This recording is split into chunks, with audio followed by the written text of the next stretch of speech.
Hello పిల్లలు, love you all. ఒక అమ్మాయి బయటికి వెళ్ళి సమాజంలో ఏదైనా బతకాలి అనుకుంటే బతకనివ్వరు. ఎందుకంటే ఆ అమ్మాయి తలెత్తుకొని చూస్తే తలెత్తి చూసింది అంటారు, తల దించి ఉంటే అసలు రెస్పెక్టే ఇవ్వట్లేదు అంటారు. తనకు వచ్చిన డెసిషన్స్ ఏదైనా చెప్దాము, ఫ్యామిలీతో పంచుకుందాము అంటే మాకు సలహా ఇచ్చేదానివా అంటారు.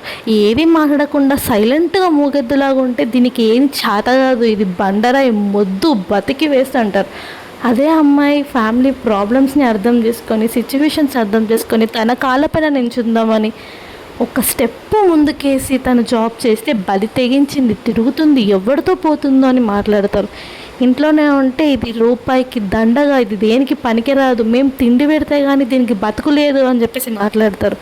ఇలాంటి లైఫ్లో ఆ అమ్మాయి ఎన్ని కష్టాలు పడుతుంది, ఎన్ని మాటలు వింటుంది, అన్నీ చూసి కూడా ఇంకా ఇంకా ఇంకా ఈ సొసైటీలో ఇంకా ఒక అమ్మాయిని టార్చర్ పెడుతూనే ఉన్నారు. అలా పెట్టకండి, ఒక అమ్మాయికి రెస్పెక్ట్ ఇవ్వండి, తను కూడా ఒక ప్రాణమే.